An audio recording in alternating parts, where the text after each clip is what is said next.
they're kind of keeping you at an arm's length by still having their cake and eating it too, essentially. You want to take on the, which I think is actually arguably the best sort of definition of what it means, the fear of moving on? Yeah, sure. So what I was saying was the fear of like letting that person go. You don't want to be with them, but you also don't want them to move on. You want them like on the hook so that you can come back to them if you don't find somebody better. So spending that time with them, making sure that they're still there, hoping that you're going to change your mind, you're going to come back to them. If they're nice enough that you somehow just get back together just because you spent all this time together. And the ultimate thing is that they're scared that you're going to find someone else and you're going to move on, and then you're no longer an option to the ex anymore. Yeah, which is really interesting when you pair it with the avoidant thing, because typically speaking, avoidance wants you to move on. But what I think happens here is you need to understand there's two types of avoidance. There's the dismissive avoidant, which usually is all in on avoidant behaviors. And then there's the fearful avoidant. I would argue that most of the people that are broken up with you but still act like a couple are more likely to be fearful avoidance than dismissive avoidance. So, like Shauna says, they're afraid of letting you move on. They don't want to let you go. So they're keeping you on the hook. And that's really their anxious side coming out. And it's weird, Shauna. I mean, I don't know if you were intending this at all when you listed it out, but there's almost like a jealousy aspect here.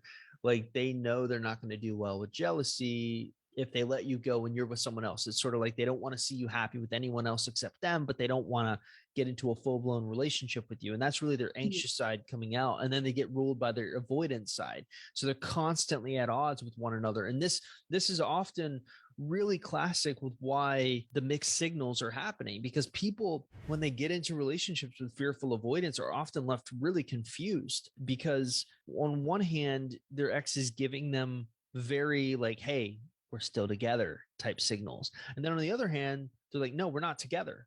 And the mixed signals confuse people. And that's really common for a fearful avoidant individual.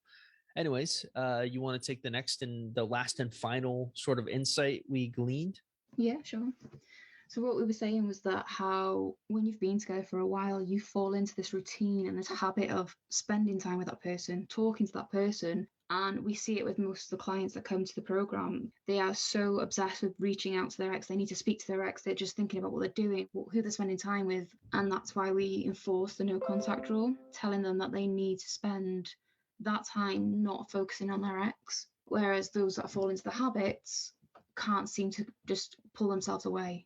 Yeah, I think the no contact analogy is really good because we're seeing sort of the opposite end of the spectrum, which is like we're seeing most of the time the people who've been broken up with, and they're really stuck into their habitual routines. And so, what we're trying to do often is get them to break that habit by doing something extreme, which is the no contact rule. And for many, they really struggle with this because those habits of talking every day, being able to pour your heart out to this one individual and have them listen to you, that's embedded in their routine. And when you take that away, they start to kind of panic.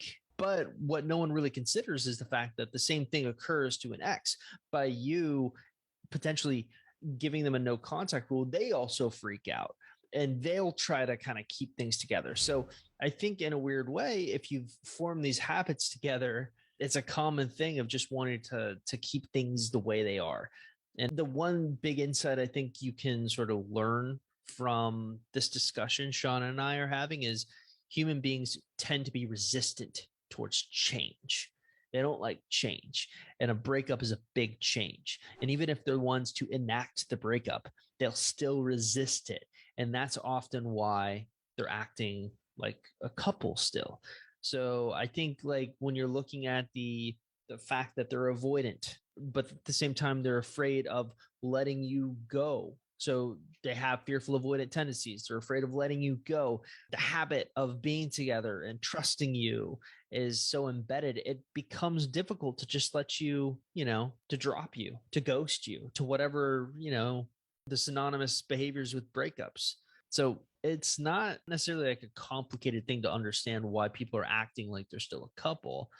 I think the complicated thing revolves around dealing with it.